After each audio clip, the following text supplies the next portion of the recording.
Pilipinas. Paraiso sa tag-init.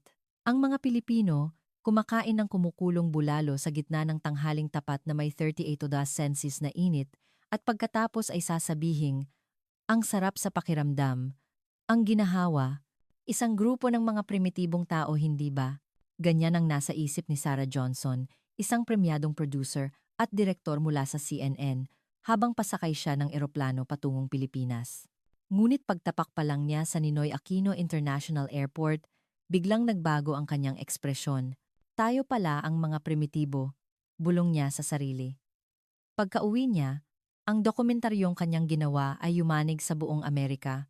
Pagkatapos ng airing, bumagsak ang server ng CNN at sa loob lang ng isang gabi, naubos ang lahat ng stock ng Samsung at LG air conditioners sa buong benta.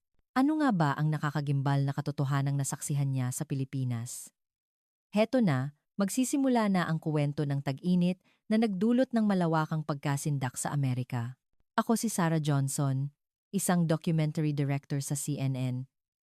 Noong nakaraang tag-araw, ang Los Angeles ay parang impyerno. 38°C. Ang pinakamatinding heatwave sa kasaysayan ng Amerika. Mula umaga hanggang gabi, walang awang sinusunog ng araw ang lungsod at lahat ng bagay sa LA ay tila natutunaw. Ganoon din ang umagang iyon. Pagbangon ko pa lang sa kama, malagkit na ang buo kong katawan. Naligo ako, pero paglabas ko ng banyo, pinagpapawisan na naman ako. Ang apartment namin ay isang Art Deco style building na itinayo noong 1920s, kaya syempre, walang tinatawag na central air conditioning. Dahil sa batas sa pag-iingat sa mga makasaysayang gusali, bawal din kaming magpakabit ng sarili naming unit. Mas malala pa ang biyahe, papuntang trabaho. Paglabas ko pa lang sa parking lot, sinalubong na ako ng nag-aalab na hangin. Pagpasok ko sa kotse, halos hindi ko mahawakan ang manibela sa sobrang init. Binuksan ko ang aircon, pero sa unang 10 minuto, mainit na hangin lang ang lumalabas. At syempre, traffic na naman. Natutunaw ang aspalto dahil sa sobrang init, kaya may road repair. Napabuntong hininga na lang ako sa anunsyo mula sa radyo. Pangatlong beses na ito sa linggong ito. Hirap na hirap akong nakarating sa opisina, pero hindi rin gumanda ang sitwasyon. Luma na rin ang air conditioning system ng CNN building namin at halos hindi gumagana. Ang iilang electric fan ay nagpapaikot lang ng mainit na hangin. Sarah, lunch na tayo. Tawag ng katrabaho kung si John Peterson. Nagpunta kami sa isang 1-star Michelin restaurant na madalas naming puntahan. Umaasa akong kahit man lang sa isang mamahaling restaurant ay malamig. Sir, ma'am, pasensya na po. Sobrang init po sa kusina kaya hindi kami makapagluto.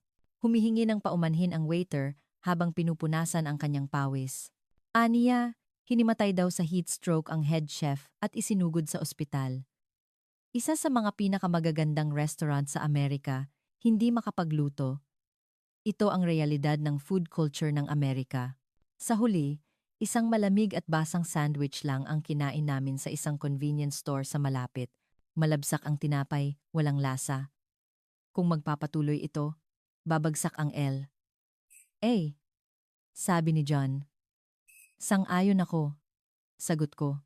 Pauwi mula sa pananghalian, nasaksihan ko ang isang trahedya sa Hollywood Boulevard.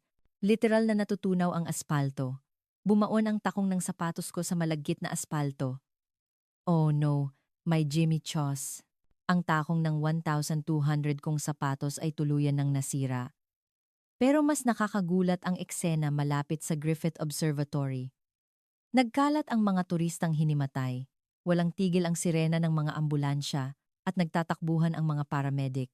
Ang dating maaraw at masayang tag-init ng LA ay tuluyan ng naglaho.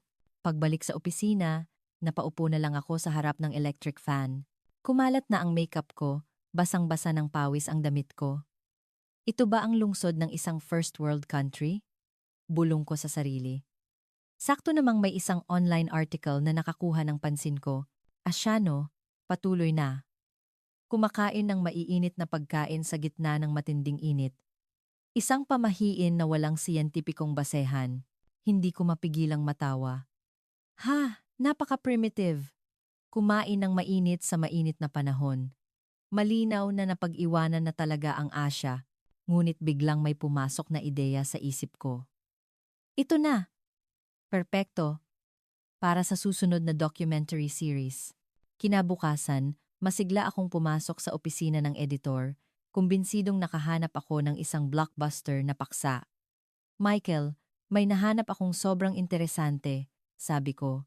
Si Michael Anderson, ang aming head editor, ay nagbabasa ng dokumento sa kanyang non-air-conditioned office. Nakatupi ang manggas ng kanyang polo, butil-butil ang pawis sa noo. Ano yon, Sarah? Ang init. Bilisan mo lang. Pilipinas po. Kumakain sila ng kumukulong sabaw ng baka sa panahong lampas 40 degrees. Ang tawag, bulalo. Nilalagyan pa raw nila ng siling labuyo. Nagningning ang mga mata ni Michael, tila panandali ang nakalimutan ng init. Opo. At ang mas nakakatawa, habang kumakain sila, sinasabi nilang ang sarap sa pakiramdam o ang ginhawa. Isang malaking kontradiksyon, hindi po ba? Inabot ko sa kanya ang mga inihanda kong materyales. Ang inuman culture ng Pilipinas, ang kakaibang konsepto ng init laban sa init, at mga litrato ng napakaraming mainit na pagkain tuwing tag-araw. Tingnan niyo po ito. Lugaw. Beef mami. Goto. Lahat mainit. At may sabaw. Kumakain pa sila ng maaanghang. Nakakabaliw. Tiningnan ni Michael ang mga dokumento at umiling. Hindi ka pani-paniwala. Tayo, salad, o malamig na gazpacho lang ang kinakain natin sa tag-init. Hindi lang yan, sir. Pakinggan niyo po ito. Inilabas ko ang mas nakakagulat na impormasyon. Sa Pilipinas, may kultura pa rin sila ng pagkain ng aso. Ang tawag nila, asosena. Napakabarbaro, hindi po ba? Diyos ko. Kumakain ng aso sa the 21st century? Ang ekspresyon ni Michael ay nagbago mula sa pagkamangha patungo sa pandidiri. Para sa aming mga Amerikano, ang mga aso ay miyembro ng pamilya. Ang kainin sila ay hindi mailarawan sa isip. Ang series na Bizarre Foods of the World. Dito na natin itutuon. Ano kayang magandang pamagat? Mayroon na akong pangalan sa isip ko. Pilipinas. Ang primitibong tag-init. Bakit sila kumakain ng mainit sa araw na mainit? Maganda ba, sir? Perpekto. Magugustuhan yan ng mga manonood. Ito na ang pagkakataon nating ipakita kung gaano ka-superior ang kulturang Amerikano. Naaprubahan ang plano. Sobrang saya ko. Naging madali rin ang pagbuo ng production team. Jack, pupunta tayong Pilipinas, sama ka? Si Jack Miller, ang aming director of photography, ay pumayag agad. Pilipinas? Galing! Gusto ko ring masaksihan ang kakaibang kultura na yan. Sumama rin si Mary, na taga-sound, at agad kaming nagsimula sa paghahanda. Dalhin mo yung thermal camera para mapatunayan natin ng siyentipiko kung gaano kainit ang kinakain nila. Kailangan din ng humidity meter. Sukatin natin yung parang sauna nilang panahon. Para kaming isang grupo ng mga explorer na malapit ng tumuklas ng isang primitibong tribo. Walang tigil ang tawanan sa mga meeting namin. Isipin nyo, umiinom sila ng 70-degree na sabaw sa 40-degree na panahon tapos sasabihing presko. The height of linguistic contradiction. Mababa siguro ang antas ng edukasyon nila. Kulang sa scientific thinking. Umabot na sa sukdulan ng aming kayabangan. Sa huling production meeting, buong kumpiyansa kong idineklara, sa dokumentaryong ito, ibubunyag natin ang pagiging hindi siyentipiko at primitibo ng mga Pilipino at ipapakita natin sa buong mundo ang kahigitan ng kulturang Amerikano. Nagpalakpakan ang lahat. Makalipas ang isang linggo, lumipad na kami, naisip ko na ang buong dokumentaryo. Mga larawan ng mga Pilipinong tagaktak ang pawis habang kumakain ng mainit na pagkain at ang nandidiring reaksyon ng mga manonood na Amerikano.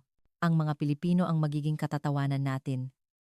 Isinulat ko yan sa aking diary, bago ang flight, napakayabang. Ngayon, kapag naaalala ko, namumula pa rin ang mukha ko sa hiya. Matapos ang dapli sa oras na biyahe, narating din namin ang Ninoy Aquino International Airport. Bago pa man kami bumaba, inihanda ko na ang kamera. Kailangan kong makapture ang nakakapasong init ng Pilipinas sa unang-unang eksena. Okay, team, ready na ba kayo? Pagbukas ng pinto ng eroplano, sasalubong sa atin ang bugso ng init. Pero nang bumukas ang pinto ng eroplano, isang bagay na taliwas sa inaasahan ang nangyari. Ha? Bakit ang lamig? Isang malamig na hangin ang dumampi sa mukha ko. Malinaw na 36 degrees Celsius sa labas. Pero ang aerobridge ay nakakagulat na malamig. Totoo ba to?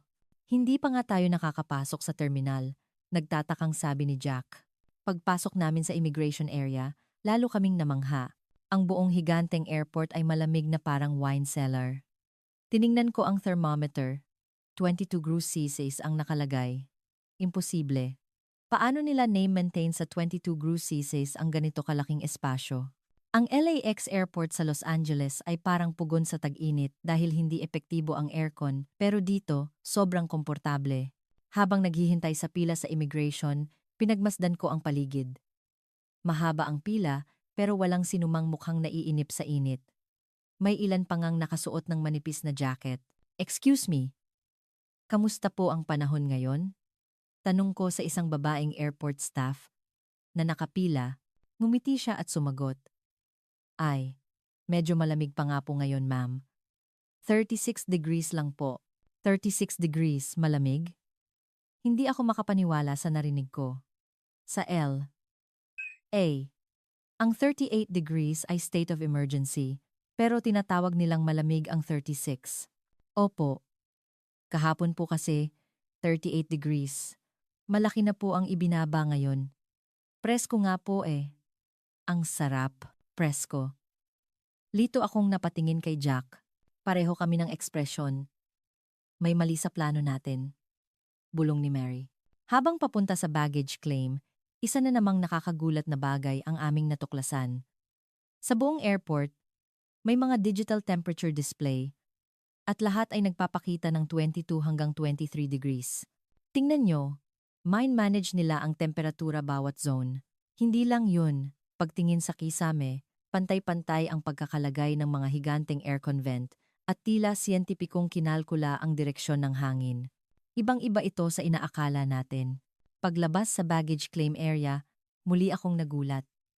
Pumasok ako sa banyo at doon, todo-todo rin ang aircon. Pati banyo may aircon. Hindi ba ito pagsasayang? Pero sa totoo lang, ang sarap sa pakiramdam. Ang mga banyo sa LAX ay mabaho at maalinsangan sa tag-init, pero dito, perpekto. Pagdating sa arrival hall, inilabas ko ang thermal camera. Totoong 36 degrees Celsius sa labas, pero sa loob ng terminal, perpektong 22 degrees Celsius. Paano nangyari yon? Magkano kaya ang gastos sa kuryente?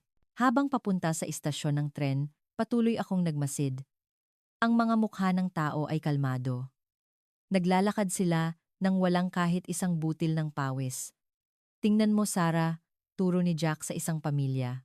Mula sa lola hanggang sa maliit na bata, lahat sila ay mukhang komportable. Lalo na ang lola, na nakasuot pa ng manipis na cardigan.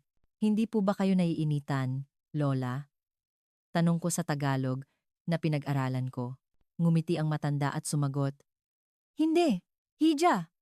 Malamig nga eh. Laging malakas ang aircon sa airport kaya kailangan kong magdala ng jacket. Jacket sa 36 degrees Celsius na panahon. Nagsimula ng magulo ang isip ko. Pagdating sa istasyon ng tren, isa na namang pagkabigla ang naghihintay. Ang mga platform screen door ay sarado at ang buong waiting area ay pinalalamig ng aircon. Ano to? Pati istasyon ng MRT may aircon? Sa New York, wag mo nang asahan ang platform. Kahit sa loob ng tren ay hindi gumagana ng maayos ang aircon. Hindi nagtagal, dumating ang tren. Nang bumukas ang pinto, isang bugso ng malamig na hangin ang lumabas. Brr! Ang lamig! Sigaw ni Mary. Totoo nga, parang freezer sa loob ng bagon. Hindi po ba masyadong malamig dito? Tanong ko sa isang binatang Pilipino na katabi ko. Tumawa siya at sumagot. Ah, dayuhan po pala kayo? Ganyan po talaga sa simula. Sa tag-init sa Pilipinas, kailangang ganito kalamig para masabing presko. Presko, yan na naman ang salitang yon. Ano ba talaga ang ibig sabihin ng presko para sa mga Pilipino? Tumingin ako sa paligid ng tren at isang nakakamanghang tanawin ang nakita ko. Bawat bagon ay may 8 aircon unit.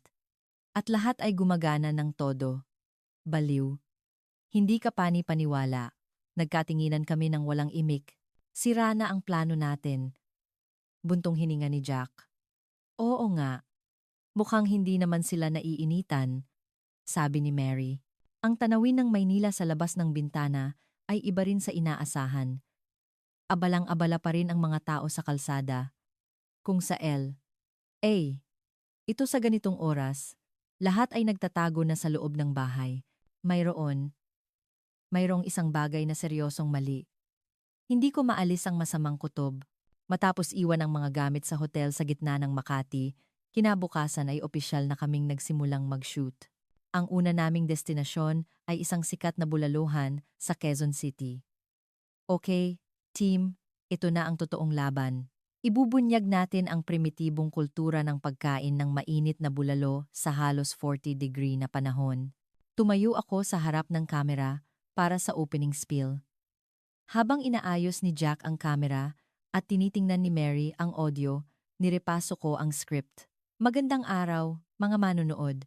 Narito ako sa harap ng isang bulalohan sa Maynila.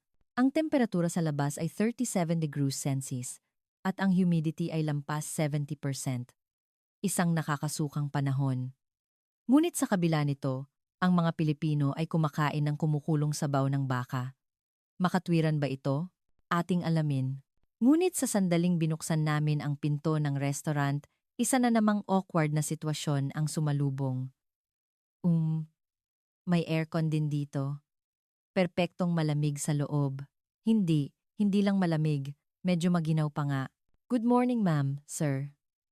Ilan po sila? Masayang bati ng isang staff. 3.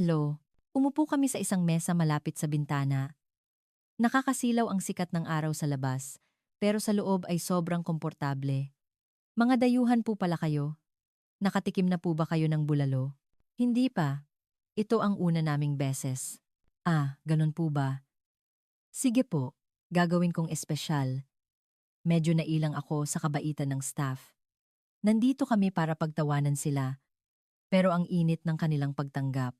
Hindi nagtagal, inihain na ang umuusok na palayok ng bulalo. Kumukulo pa ito. Jack, ihanda mo ang thermal camera. Ang temperatura ay lumampas sa 75 degrees Celsius. Kita nyo? Kumakain sila ng 75-degree na pagkain sa ganitong panahon. Mayabang kong sabi sa camera. Sa wakas, nakakuha kami ng eksenang gusto namin. Noon, napansin ko ang eksena sa katabing mesa. Isang pamilyang Pilipino ang tagaktak ang pawis habang kumakain ng bulalo. Ang ginhawa, sabi ng lalaking nasa katanghalang gulang, na tila ama, habang pinupunasan ang pawis sa noo. Sa sandaling iyon, hindi ako makapaniwala. What? Ginhawa? Kumakain ka ng mainit tapos sasabihin mong maginhawa? Agad kong tinanong sa Tagalog. Tumawa ang lalaki at tumango. Oo, hija. Lumalabas lahat ng pawis, kaya gumagaan ang pakiramdam. Ang ginhawa, gumagaan ang pakiramdam. Ginhawa. Tuluyan na akong nalito. Kumain ng mainit. Para gumaan ang pakiramdam? Hindi ko maintindihan. Dayuhan ka, no? Mahirap sigurong intindihin. Magiliw na paliwanag ng babaeng katabi niya. Sa aming mga Pilipino, ang salitang ginhawa ay hindi lang basta malamig. Ito yung pakiramdam na nawala ang bigat. Naalis ang bara, gumaan ang kalooban, lahat yan, kasama sa salitang yan, naalis ang bara. Lalo akong naguluhan. Hiniling ko kay Jack na i-translate, pero mukhang hindi rin niya alam kung paano ipaliwanag. Subukan mo kasing kumain, at maiintindihan mo, sabi ng babae. Nag-atubili ako sandali, pagkatapos ay sumandok ng mainit na sabaw. Aray! Ang init! Akala ko ay napaso ang lalamunan ko. Pero pagkatapos noon, isang himala ang nangyari. Nagsimulang bumuhos na parang talon ang pawis ko.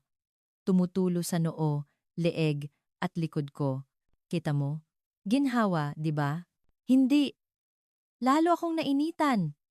Nagmamadali kong pinunasan ang pawis. Kahit todo ang aircon, Hindi tumitigil ang pag-agos nito. Tuloy mo lang yan, ma'am. Ganyan talaga sa simula, sabi ng mga tao sa paligid na tila naaaliw sa akin. Nahiya ako, pero nagpatuloy pa rin. Nandito na rin lang ako sa Pilipinas, kailangan kong maranasan ang lahat. Isang kakaibang bagay ang nangyari. Habang patuloy akong kumakain, unti-unting nawawala ang alinsangang nararamdaman ko kanina. Pakiramdam ko, gumaan ang katawan ko. Ha? Ano to? Ayan na ang ginhawa, ma'am, nakangiting sabi ng babae. Sa English, siguro, refreshing, pero mas malalim ang kahulugan nito. Para bang yung mga hindi maganda sa loob ng katawan mo, inilalabas kasama ng pawis. Nagulat ako. Ang ginhawa ay hindi lang pala isang salita para sa temperatura. Ang bulalo, may mga sangkap din yan tulad ng buto-buto at mais. Nagbibigay ito ng lakas. Kaya kapag kinain mo sa tag-init, mas may lakas kang labanan ng init. Dagdag na paliwanag ng staff. Pero bakit kailangan pang kumain ng mainit sa mainit na araw? Kapag laging malamig ang kinakain, madaling sumakit ang tiyan. At kapag biglang bumaba ang temperatura ng katawan, lalo ka lang manghihina. Ang pagkain ng mainit ay nakakatulong na mapanatiling stable ang body temperature mo. Pati paliwanag na medikal meron sila. Wala na akong masabi. Ang kulturang inakala naming primitibo ay may siyentipikong basehan pala. Habang nagsushoot, lito pa rin ako. Hindi ko alam ang sasabihin sa kamera. Mga manonood, ang salitang ginhawa ng mga Pilipino ay ibang-iba sa aking inaakala. Ang mapanlibak kong script ay hindi ko na masabi. Matapos ang pagkain ng bulalo, milagro, talagang gumaan ang pakiramdam ko. Paglabas namin, Parang hindi na kasing init tulad kanina? Tama ba to? Hindi ko maintindihan ang sarili ko. Pareho lang ang temperatura. Pero nagbago ang pakiramdam ng katawan ko. Jack, paano natin i-edit to? Mahirap yan. Pumunta tayo dito para mangutya, pero ngayon, tayo ang natututo sa kanila. Mukhang lito rin si Mary. Siguro, mali talaga tayo. Sarah, sa unang araw pa lang ng shooting, gumuho na ang aming plano. Pumunta kami para ibunyag ang isang primitibong kultura, pero sa huli, ang sarili naming kamangmangan ang nabunyag. Kinabukasan, sinubukan naming maranasan ang rush hour sa Maynila. Ngayon, siguradong makakakuha tayo ng magandang eksena. Magiging parang impyerno ito, tulad ng subway sa New York. Hindi pa rin ako nawawalan ng pag-asa. Ano bang espesyal sa MRT ng Pilipinas? Kapag maraming tao, syempre magiging mainit at hindi komportable. 8 ng umaga, dumating kami sa istasyon ng Ayala. Narinig kong isa ito sa mga pinakaabalang istasyon. Pagbaba pa lang namin, sunod-sunod na naman ang sorpresa. Habang nasa escalator pababa, may malamig na hangin na humahampas sa mukha ko, pababa sa ilalim ng lupa. Pero malamig? Sa New York, habang lumalalim ka sa ilalim ng lupa, lalong umiinit. Dito, kabaligtaran. Pagdating sa platform, hindi ako makapaniwala sa nakita ko. Napakaraming taong naghihintay ng tren, pero walang bakas ng alinsangan. Medyo maginaw pa nga. Posible ba to? Tiningnan ko ang thermometer. 23 degrees Celsius lang, mahigit 35 Celsius Celsius. Sa labas, pero ang platform ng MRT ay 22 degrees Celsius. Sa New York, umaabot ng 40 degrees ang platform sa tag-init, bulong ni Jack, hindi makapaniwala. Hindi nagtagal, dumating ang tren. Nang bumukas ang pinto, isang bugso ng malamig na hangin ang lumabas. Brr! Ang lamig! Nasabi ko. Parang freezer talaga sa loob.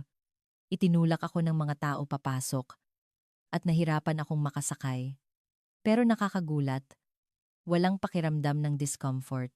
Kung sa New York ito sa ganito karaming tao, nasuffocate na siguro ako sa amoy ng pawis at singaw ng katawan. Dito, kahit siksikan, komportable pa rin. Excuse me, ilang aircon po ba ang meron dito? Tanong ko sa isang office worker na katabi ko. Itinuro niya ang kisame. 8 po bawat bagon. May sarili pa pong ventilation system yan. 8? Napanganga ako. So, Sa buong tren na to. Ilan lahat? May 6 na bago ng tren na to, so 48 lahat. 48 aircon sa isang tren. Hindi ko maitago ang pagkamangha ko. Eh, paano po ang bayad sa kuryente?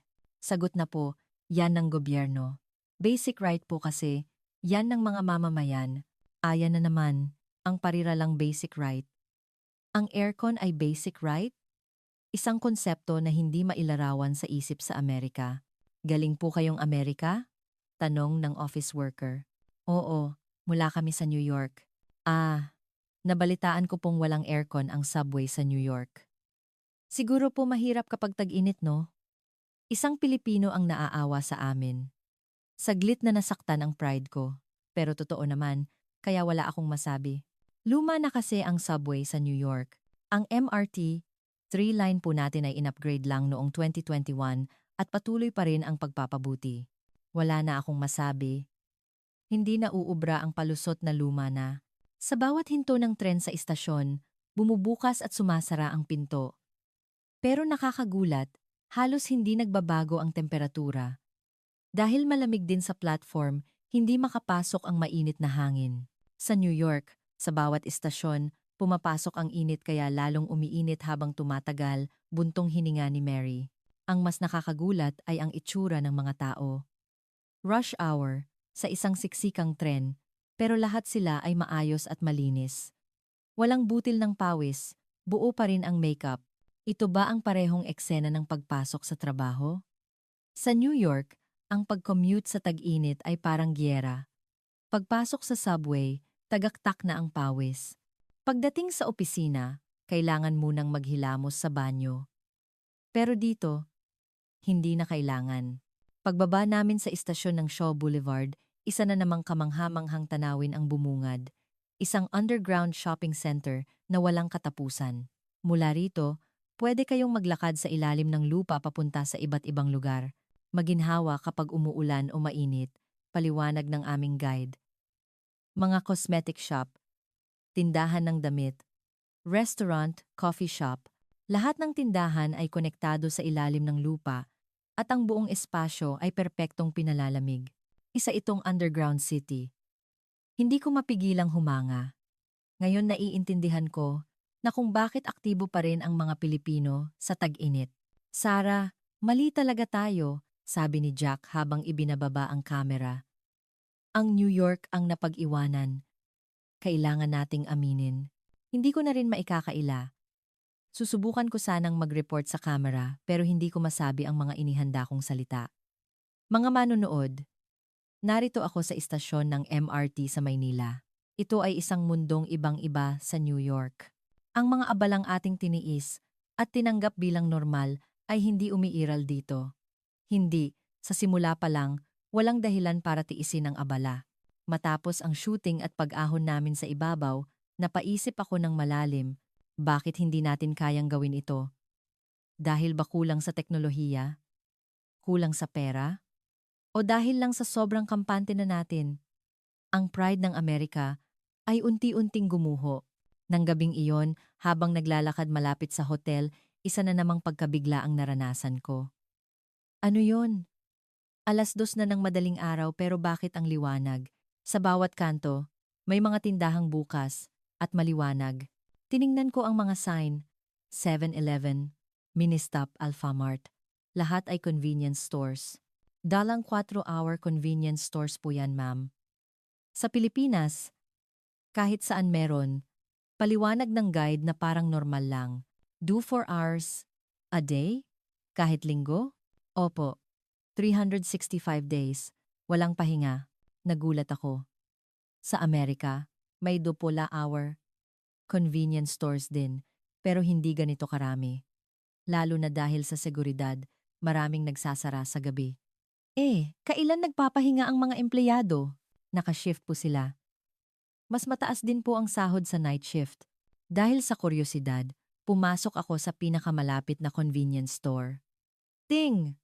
Bumukas ang pinto at isang malamig na hangin kasabay ng masayang tunog ang sumalubong. Welcome po, masayang bati ng isang sales clerk. 2:00 ng madaling araw, pero napaka-friendly pa rin. Sa loob, Isa itong maliit na paraiso. Todo ang aircon. At sa ilalim ng maliwanag na ilaw, napakaraming produkto. Wow! Ang dami namang pagpipilian. Ang beverage section ay may 12-dosenang uri ng inumin. Ang ice cream freezer ay puno ng mga brand na ngayon ko lang nakita. Selecta, Magnolia. Ma'am, subukan niyo po ang ube queso ice cream. Masarap po yan. Ang presyo ay 30 piso lang, wala pang 60 cents. Sa Amerika, ang isang ice cream ay hindi bababa sa $3. May mga rice meal din pala. Nagulat ako nang makita ang hot food section.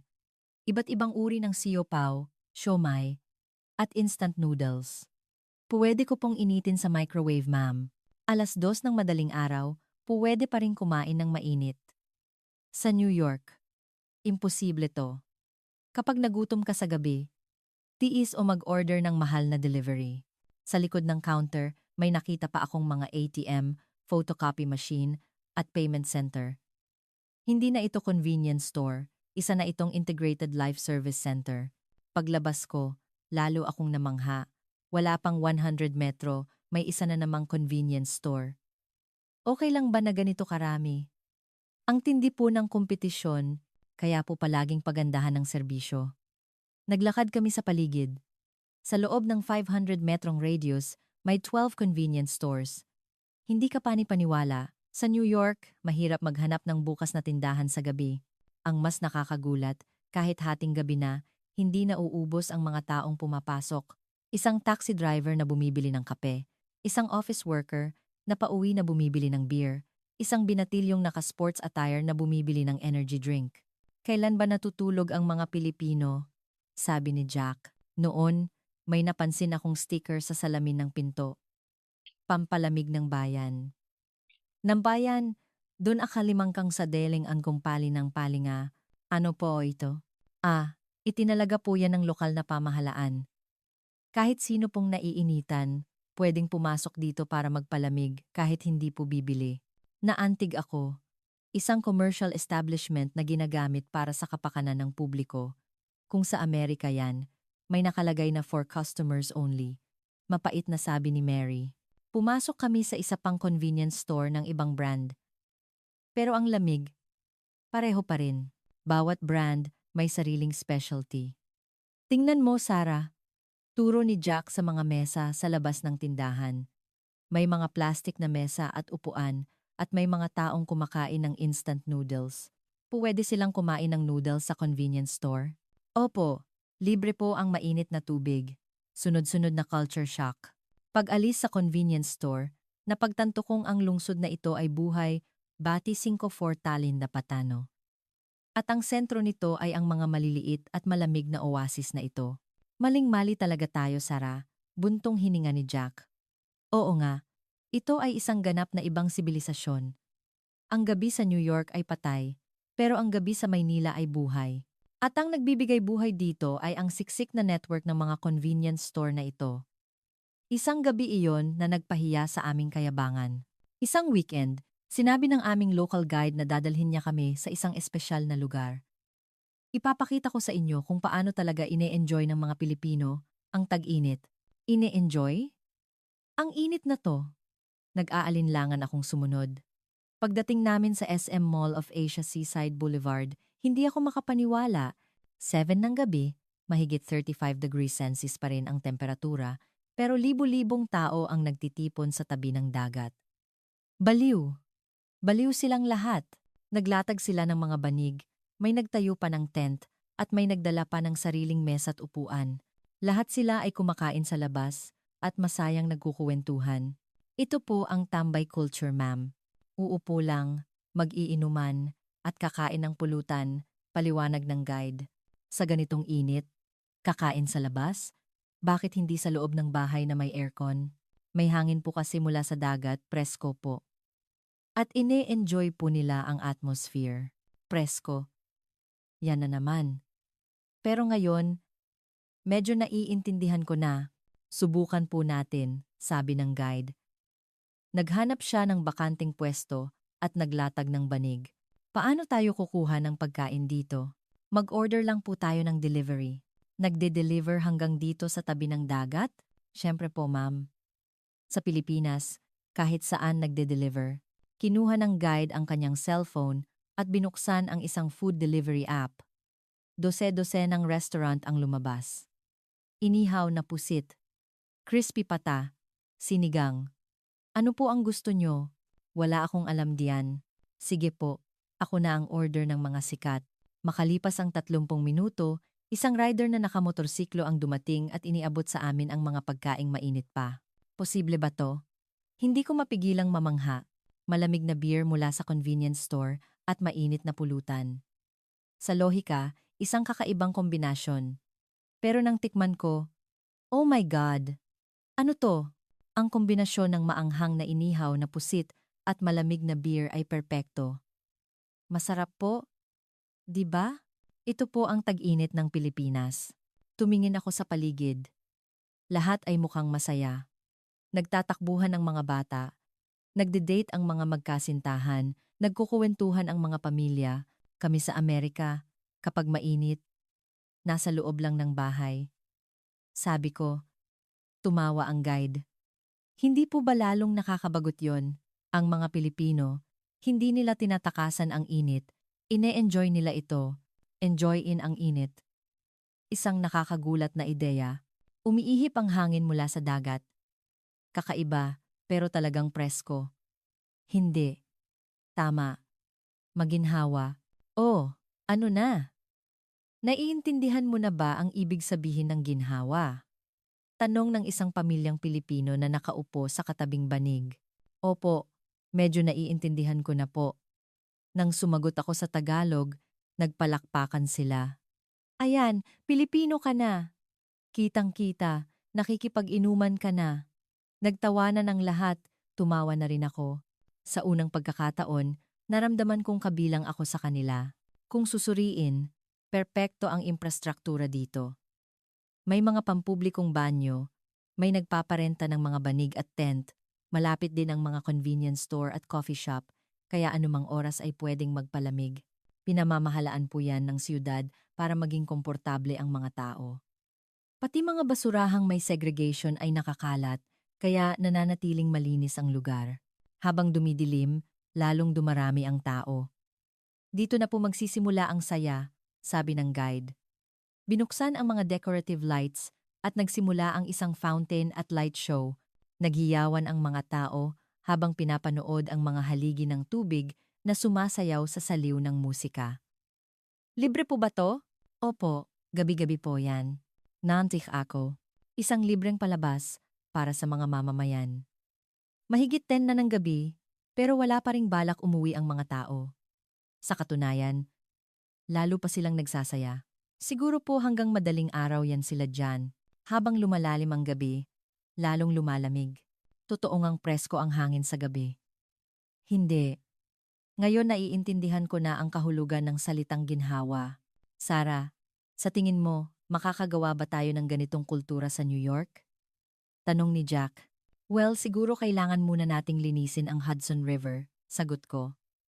Nagtawanan kami. Nang gabing iyon, nanatili ako sa tabi ng dagat hanggang 1:00 ng madaling araw. Sa unang pagkakataon, napagtanto kong pwede palang maging masaya ang tag-init, hindi sa pagtakas sa init, kundi sa pag-aaral kung paano mamuhay kasama nito. Isang bagong pilosopiya na itinuro sa akin ng mga Pilipino. Tiningnan ko ulit ang mga kuha namin. Paano ko i-edit to? Ang dokumentaryong dapat sana ay mapanlibak ay naging isang ganap na ibang kuwento. Pauwi mula sa seaside, nag-alok ang isang local staff. Gusto niyo pong magkaraoke? Malamig po doon. Karaoke? 1:00 ng madaling araw? Opo, 24 hours po yan. 24 hours na naman. Tila hindi natutulog ang bansang ito. Habang naglalakad, nakita ko ang mga kumikislap na neon sign ng KTV at karaoke. Sa ikalawa at ikatlong palapag ng mga gusali, napakarami. Bakit ang dami? Bahagi po yan ng kultura ng Pilipino. Dito po nila inilalabas ang stress. Pumasok kami sa isang bugso ng malamig na hangin ang sumalubong. Wow, ang lamig. Malakas daw talaga ang aircon dahil iinit din ang katawan sa kakanta. Nakahanay ang mga maliliit na kwarto sa pasilyo. Pumasok kami sa isang bakanteng kwarto. Modernong karaoke machine, malaking screen, dekalidad na sound system, at higit sa lahat, isang aircon na direktang nakatutok sa amin. Dalawa rin ang mikropono para sa duet. Naghanap ako ng mga English songs. Nakakagulat, mula sa mga nasa Billboard charts hanggang sa mga pinakabagong pop songs, kumpleto. Pinili ko ang paborito kong Don't Stop Me Now. Tumugtog ang intro, lumabas ang lyrics. Habang nakatayo sa ilalim ng bugso ng aircon at kumakanta, naramdaman kong sobrang presko. Hindi, maginhawa. Sunod-sunod na kanta. Nagkantahan kami ng todo. Sumali rin si Jack at Mary. Nakaka-addict pala. To, sa huli, naka. 500 piso kami, halos 20 kanta. Sa Amerika, sa halagang yon, hindi ka aabot ng 10 minuto.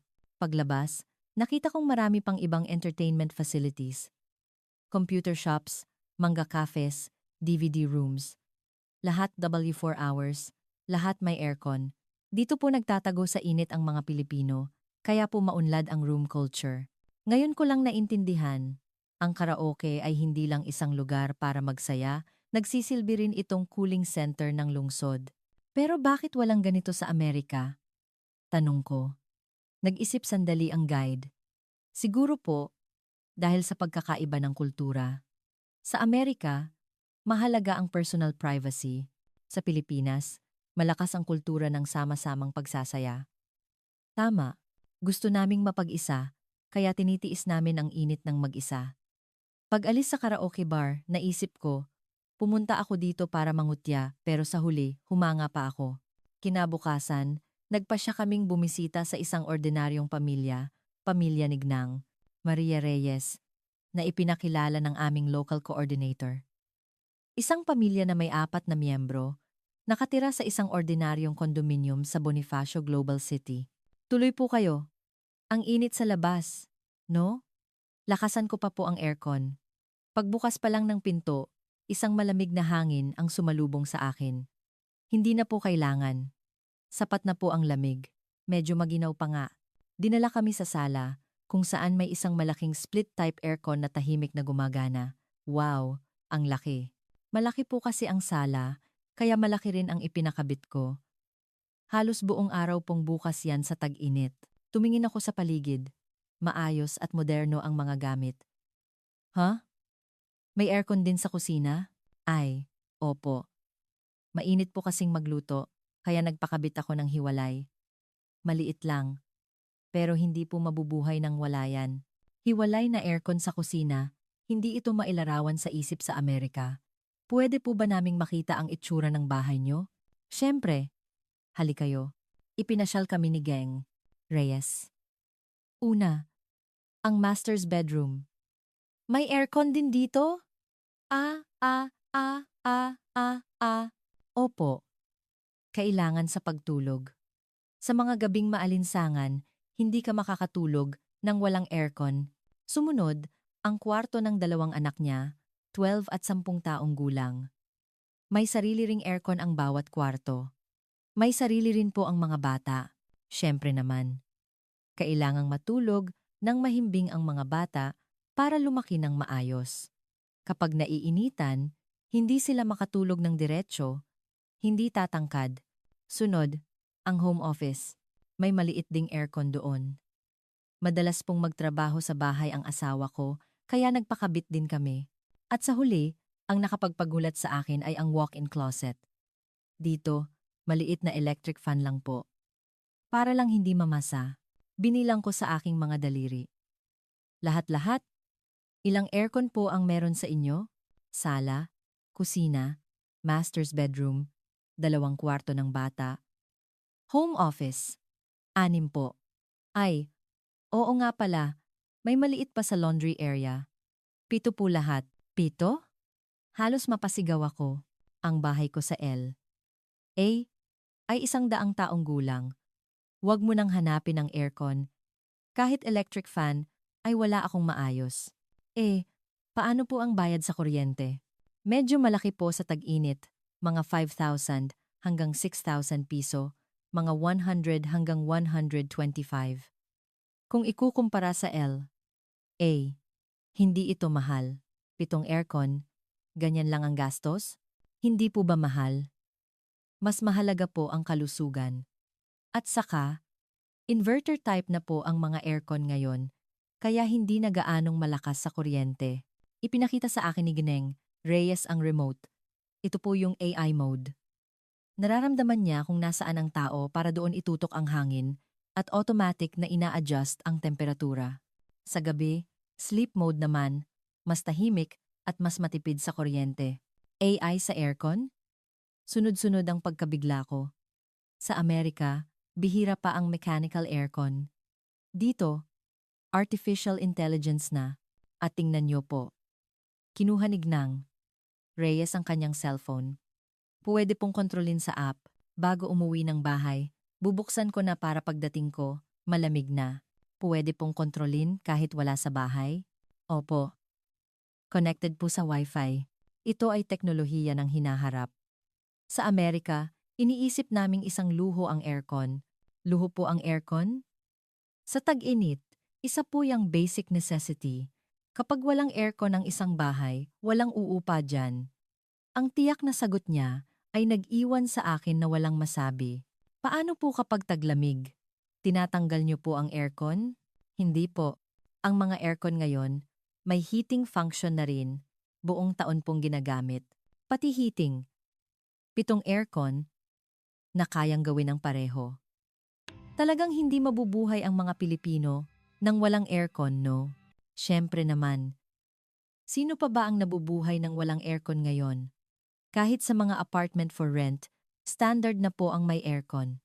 Ang parira lang siyempre naman ay paulit-ulit sa isip ko. Sa pag-iikot sa bahay, namangharin ako sa mga bintana. Mukhang espesyal po ang mga bintana. Double glazed po yan. Balak ko na ngang palitan ng triple glazed.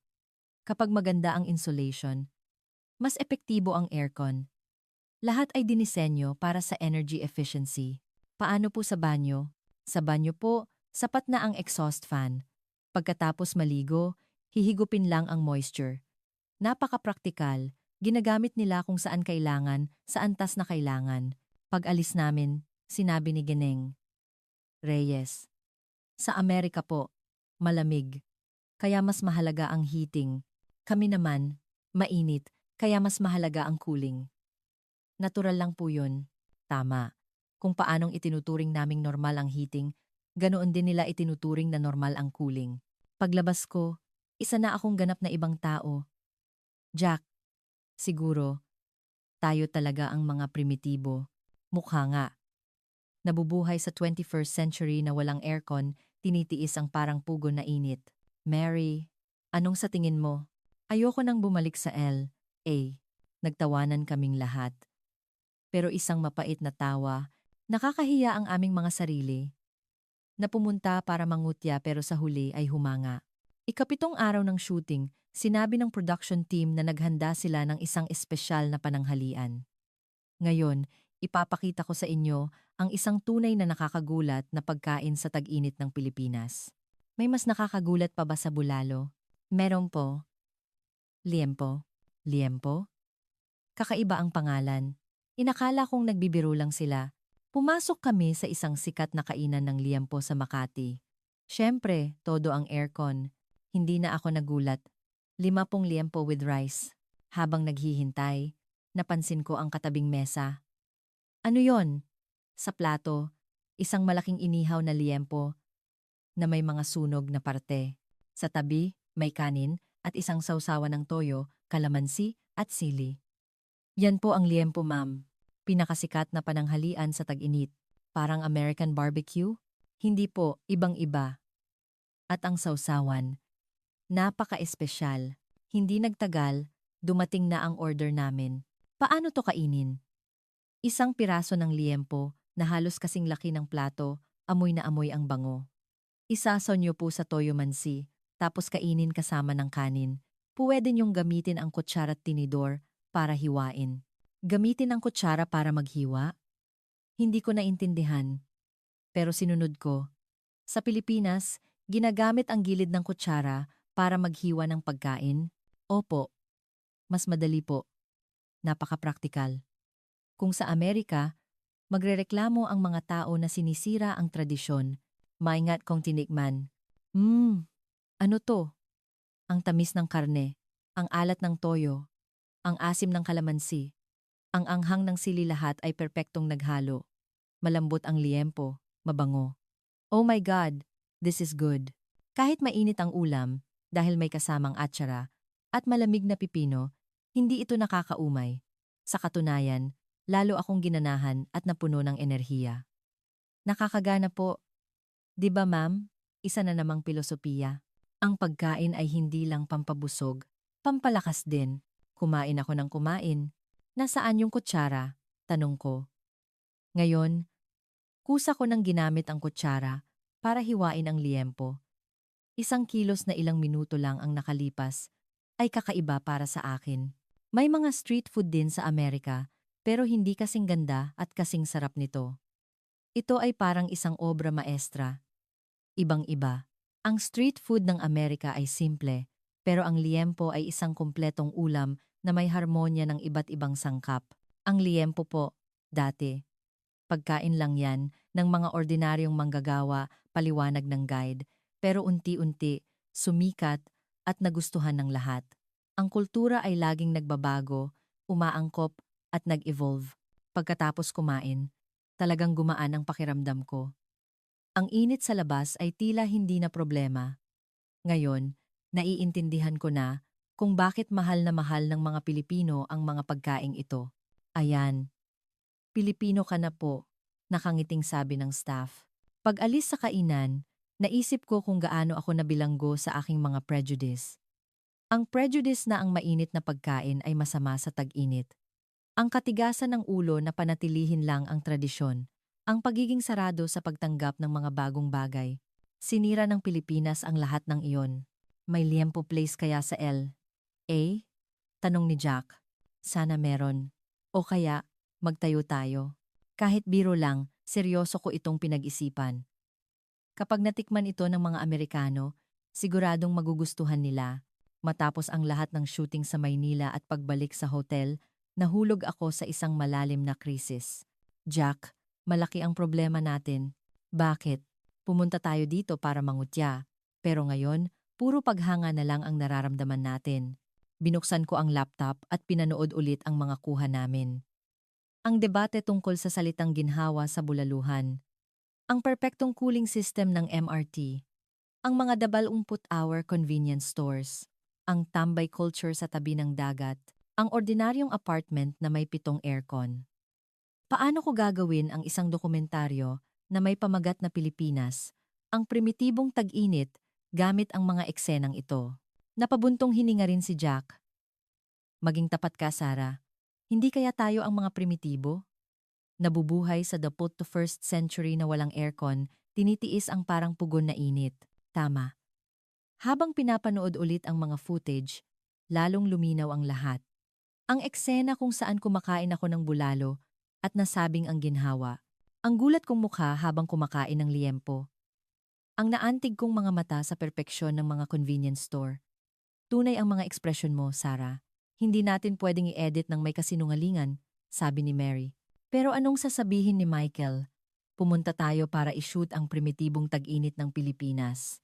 Hindi ba't ang dokumentaryo ay para ipakita ang katotohanan? Tama si Jack. Ang dokumentaryo ay para maglaman ng katotohanan, hindi ng ating mga prejudice.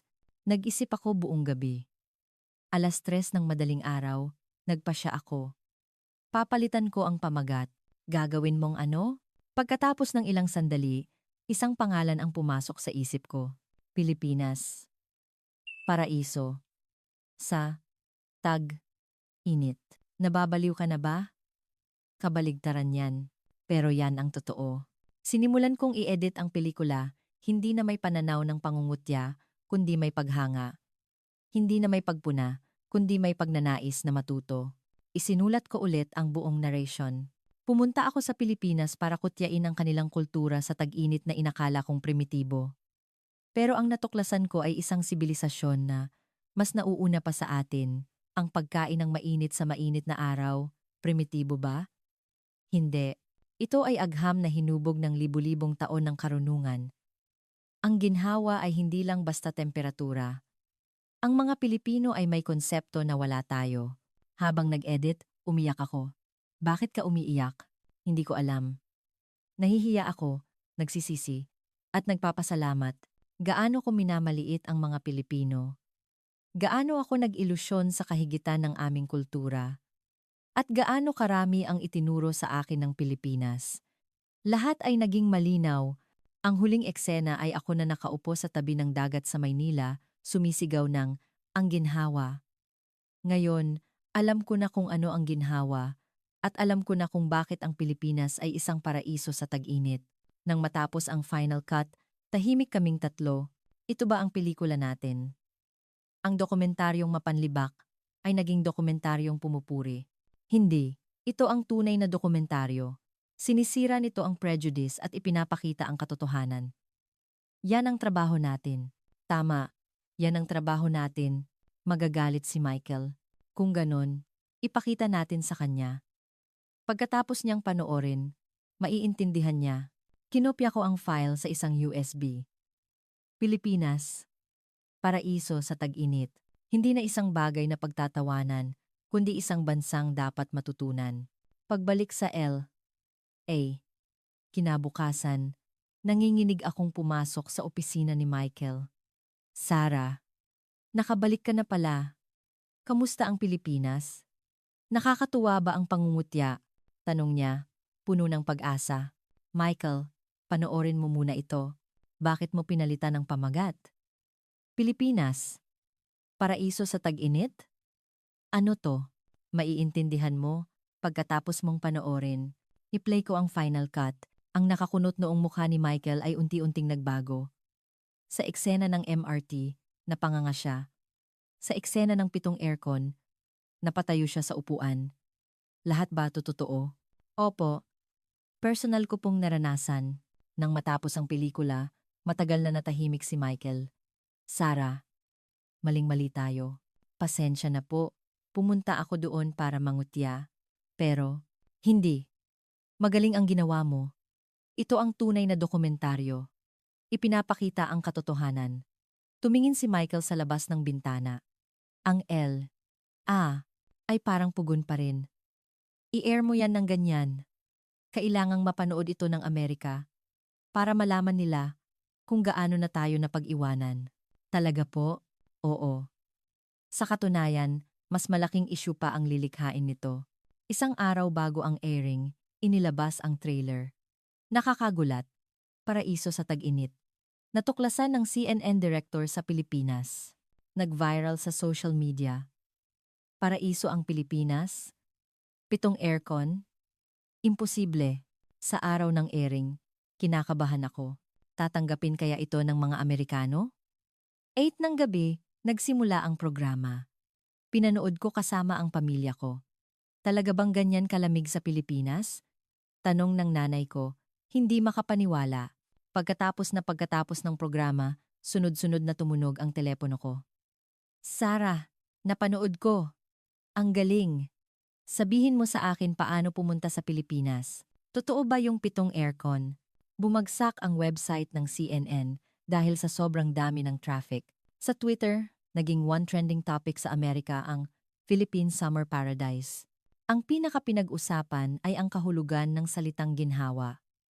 Mainit pero maginhawa. Napaka-pilosopikal. Kailangan din natin ng ganyang salita.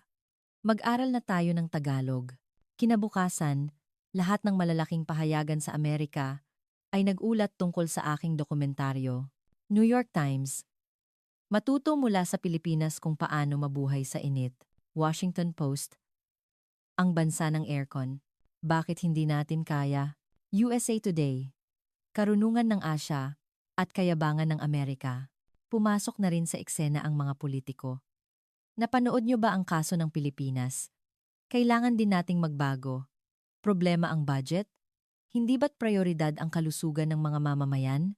Ang pinakamatinding reaksyon ay nagmula sa mga malalaking appliance store. Miss Sarah, may malaking nangyari.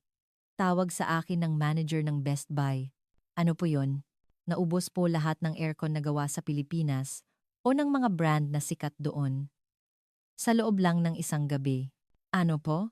Mula madaling araw, pumila na ang mga tao. Samsung at LG lang ang hinahanap nila. Hindi ako makapaniwala. Ang isang dokumentaryo ko ay makakalikha ng ganitong alon. Target, Home Depot, Lowe's. Kumalat sa buong Amerika ang balitang sold out ang mga aircon. Lalong nagkagulo sa social media. Saan nakakabili ng Samsung aircon? Paano bumili ng LG dual inverter? Pa-share naman kung paano umorder ng direkta mula sa Pilipinas. Mabilis ding sumakay ang mga travel agency. Philippine Summer Experience Tour.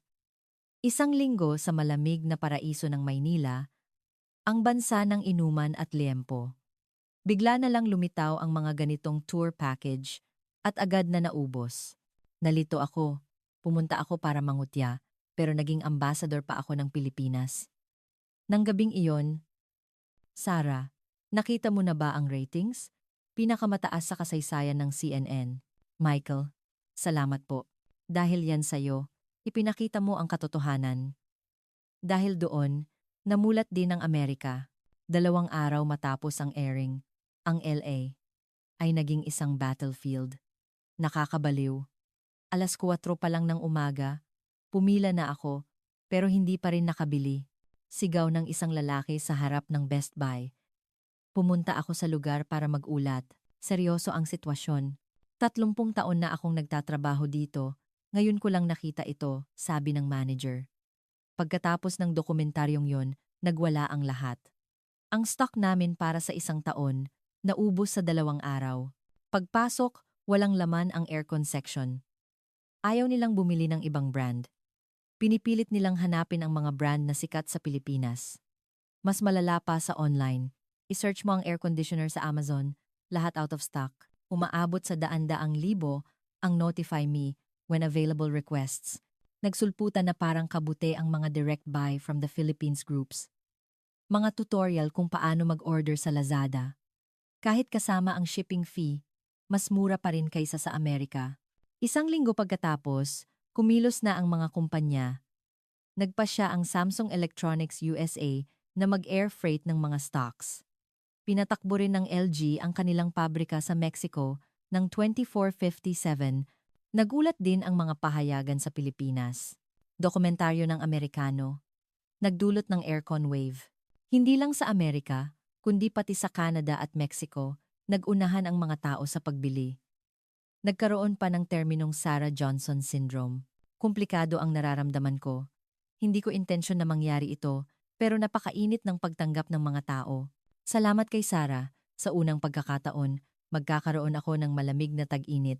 Bumili ang mga magulang ko ng Pilipinas brand aircon. Bumata sila ng 20 taon. Iniligtas mo ang Amerika. Daan-daang ganitong mensahe ang natatanggap ko araw-araw. Napagtanto kong ang trabaho ko ay hindi lang basta isang dokumentaryo. Binabago nito ang buhay ng mga tao. Kinabukasan, Hunyo, ang Naya ay puno ng mga Amerikano. Pumunta ako dito dahil sa dokumentaryo ni Sarah para maranasan ang aircon paradise. Pumunta ako para kumain ng liempo. Ayon sa Department of Tourism, tumaas ng 800% ang bilang ng mga turistang Amerikano kumpara sa nakaraang taon. Bumalik din ako sa Pilipinas para sa follow-up story. Ang mga kalye ng BGC ay puno ng Ingles. Nagsimula na ring mag-aral ng simpleng Ingles ang mga tindero. Ang dami pong Amerikano, 1 araw, daan-daang customer. Ang mas nakakagulat ay ang mga nagstay ng matagal. 2 buwan po kami dito. Nakilala ko ang isang pamilyang Amerikano na plano manirahan sa Pilipinas buong tag-init. Mas mahal pa ang upa sa apartment namin sa LA kaysa dito sa Maynila. Kung isasama ang bayad sa kuryente, mas makakatipid pa kami dito. Isang nakakagulat na kalkulasyon. Naglunsad agad ang lungsod ng Maynila ng Cool Manila Campaign. Pinalawak ang English Guide Services, gumawa ng mga espesyal na summer tours, aircon tour, tambay sa seaside tour. Mayroon pa ngang American Zone. First time niyo po mag-inuman? Tutulungan ko po kayo. Tinuturuan ng mga volunteer ang mga Amerikano kung paano kumain ng pulutan. Isang bagong salita rin ang nabuo, summer refugee. Tumutukoy sa mga Amerikanong pumupunta sa Pilipinas para takasan ang init. Ang pinakapaboritong lugar ay ang mga liempohan. Isang araw, 200 Amerikanong customer ang sineserbisyuhan namin. Sabi ng may-ari ng sikat na kainan, noong una, nag-aalinlangan sila, pero kapag natikman, araw-araw nang bumabalik. Puno ang social media ng mga Amerikano ng mga post tungkol sa kanilang tag-init sa Pilipinas. Summer Paradise, AC Paradise, Liempo Addict, Ginhawa Life. Mayroon pa ngang bumili ng summer villa. Tuwing tag-init, sa Pilipinas na kami titira, mas praktikal kaysa sa villa sa Amerika. Habang ipinagmamalaki ko, nakaramdam din ako ng kaunting pagkakasala. Nag-alala ako kung nakakaabala ba kami sa mga Pilipino. Pero lahat ng nakakausap kong Pilipino ay masaya. Dahil po sa inyo, lalong sumikat ang Pilipinas. Maganda po yon. Natututo rin po kami ng kulturang Amerikano. Isang bagong anyo ng cultural exchange ang nabubuo. Noong Hulyo, nagkaroon ng hearing ang U.S. Congress tungkol sa mga hakbang laban sa heatwave. Napanood niyo ba ang kaso ng Pilipinas? Kailangan din nating magbago. Tanong ng isang kongresista. Problema ang budget? Hindi ba't prioridad ang kalusugan ng mga mamamayan? Pagkatapos ng hearing, nagsimula ang maliliit na pagbabago. Sinimulan ng New York City na pag-aralan ang paglalagay ng aircon sa ilang lumang subway lines. Pinalawig ng L.A. ang operating hours ng mga public library bilang cooling centers. Hindi natin kayang baguhin lahat ng sabay-sabay, pero kailangan nating magsimula, sabi ng isang opisyal ng L.A. Ang pinakamabilis na pagbabago ay nagmula sa pribadong sektor. Pinalaki ng mga malalaking supermarket ang kanilang aircon section. Nagsimulang pumasok sa Amerika ang mga Filipino-style coffee shops. Tinawag ito ng press na isang mabagal ngunit tiyak na pagbabago. Isang maliit na lindol na nagsimula sa isang dokumentaryo. Kailangan ding matuto ng Amerika kung ano ang dapat matutunan. Siyempre, may mga batikos din. Pagsasayang ng enerhiya. Pag-abandona sa tradisyon.